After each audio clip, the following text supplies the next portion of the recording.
I don't like going to a town, city, place, a state, and then be criticized by some corrupt or incompetent governor. So for 11 days, there's been no murders. The record goes back years where that's happened. They haven't seen that happen in years. And then people stand up, and instead of thanking us, which they should do, and she's not that bad. She's better than most. But, you know, you have people, I watched in Illinois, Chicago, Illinois is a disaster. I have property there. It's a disaster. So I'm thinking about, you know, when I have some slob like Pritzker criticizing us before we even go there, I made the statement that next should be Chicago, because as you all know, Chicago's a killing field right now.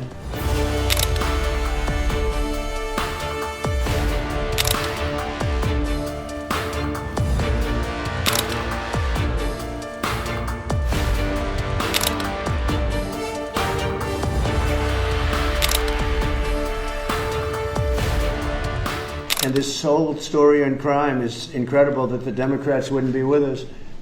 So the mayor of Chicago, I watched him this morning, he said, Trump doesn't know what he's talking about. He only apprehended 9 people. Well, number one, that's false.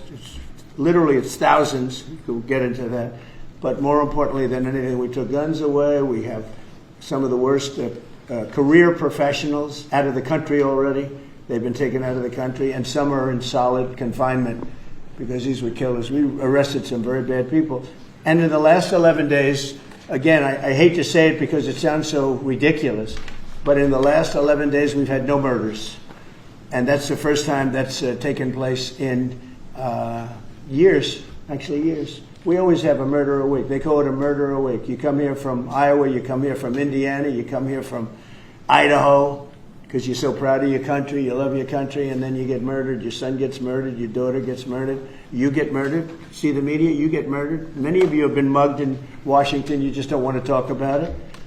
And I know that every time I do this with you, you almost everything, but every time I do this with you, you people are saying to yourselves, he's right, and then you write a negative story.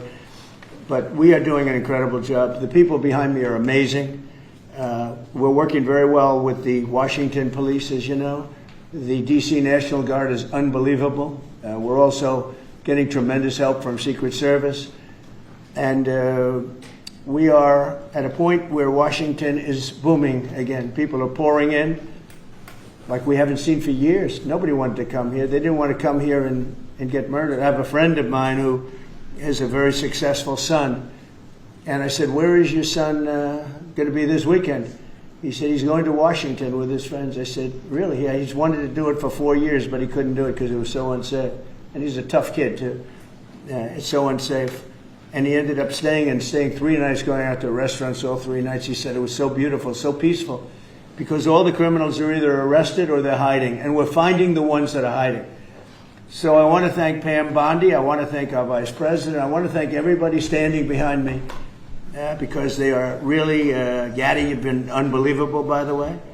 They have done an unbelievable job. They're working 24 hours a day. And Washington, D.C. is now in great shape. I'm going to be working with Clark Construction, which is by far your biggest construction company. And we're going to also beautify Washington. We're going to rip down the broken medians, fix them. We're going to put asphalt on the roads. We're not ripping them apart like these stupid people do. They rip a road. They rip a road down to the dirt, and then they spend 5 years in building the new one, and then it starts settling. You know, the whole thing is so crazy. And they'll spend hundreds of millions of dollars on a road. I'll spend about $2, and it'll look better. So we're going to be replacing medians. We're going to be replacing much of the asphalt in the road, which in the city, which is in bad shape. We have great stripers. We have great contractors. But we have to let them do the thing. The Congress had said that they'll give us whatever money is needed to fix up the Capitol. This is the Capitol. And we're not going to spend a lot. It's going to go fast. And it will be spotless. And we want it spotless for the World Cup and for the Olympics. You saw the World Cup was here the other day. And come to think of it, there's your trophy for the World Cup. In fact, it's solid gold. That's actually solid gold. So heavy that some of the people in this room wouldn't be able to lift it up. I think what I'm going to do is place it right above the angel, right over there. That's solid gold, too. We're going to put it right up there. Look at that. There's a solid gold trophy. they know how to get to me, you know. I like the angel better, to be honest with you. So we're going to sign, and then we'll take a few questions, and we'll tell you how good a job we're doing. We want to go from here to other places, but I was telling some of the people that in a certain way, you really want to be asked to go. You know, I hate to barge in on a city and then be treated horribly by corrupt politicians and bad politicians, like a guy like Pritzker. He ought to spend more time in the gym, actually. This guy is a disaster. Gavin Newsom's a disaster. When we went, we saved Los Angeles. You wouldn't have been able to have the Olympics in Los Angeles. You're barely able to have it now. They did lose 25,000 houses to a fire that should have never occurred, because they didn't let the water come down from the Pacific Northwest, which you guys don't want to write about. I had to break into the water supply to let the water down. And even now, we want more. We can have much more. It's less than half of what should be coming in. I don't know, they have a political thing about it. It's like the craziest thing I've ever seen.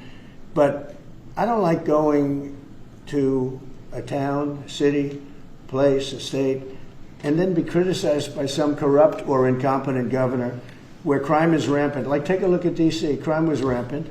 It was at the all-time worst. It got really bad during the Biden 4 years. And then I have a mayor stand up and say how crime has reached a 30-year low. 30-year low. People are being killed left and right. And it's not a 30-year low. Think of it. So for 11 days, there have been no murders. The record goes back years where that's happened. They haven't seen that happen in years. And then people stand up, and instead of thanking us, which they should do, and she's not that bad. She's better than most. But, you know, you have people, I watched in Illinois, Chicago, Illinois is a disaster. I have property there. It's a disaster what's going on in Chicago. And you get Pritzker, he's violating our rights.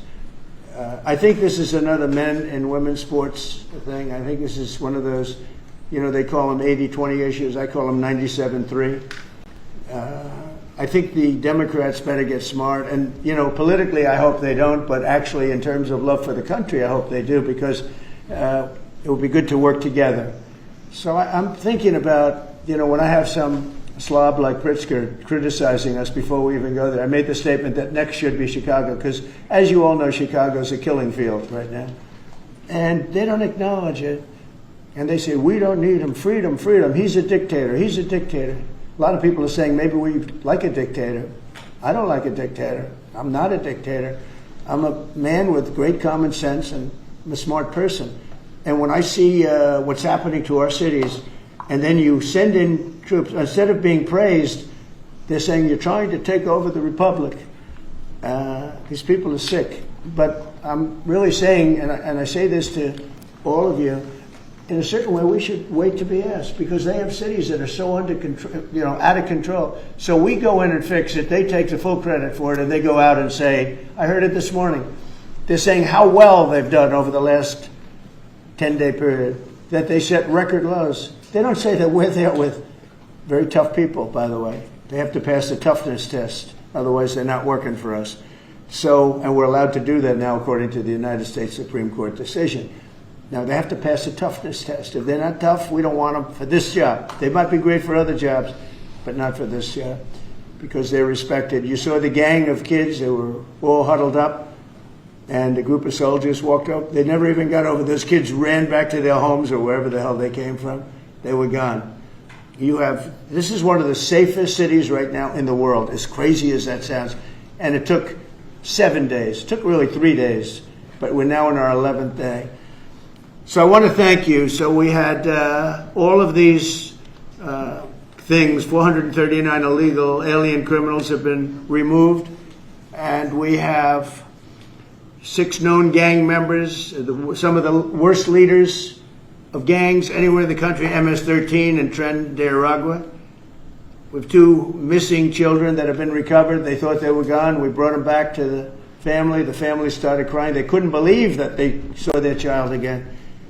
49 homeless encampments have been removed. Like, we have the head of South Korea coming in a little while, the president, and he drives down the street. Already, as people have told me, he said, what happened? It's so clean. We always came here, it was filthy dirty with homeless and papers all over the road. That's the other thing. Those roads are swept immaculate, but they're going to be much better in a few months when we put a topping on them. They're going to look like they're brand new. We'll get rid of those rusty old medians that have been crashed into 1,000 times, and they don't fix them. They just let them. They lay them down on the road, and they sit there for months. But we don't do that. We don't run things. We run things like we run this. We like clean, we like beautiful, we like safe, and that's what we're getting. So I'll start signing the executive orders. To me, this is a very, very big deal. One of the executive orders has to do with cashless bail. That was when the big crime in this country started. And I can tell you who did it, when, but I don't want to do that because others followed pretty quickly.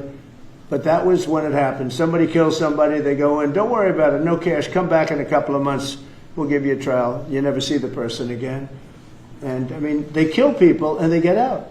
Cashless bail. They thought it was discriminatory to make people put up money because they just killed 3 people lying on a street. Any street, all over the country, cashless bail. We're ending it, but we're starting by ending it in D.C., and that we have the right to do through federalization.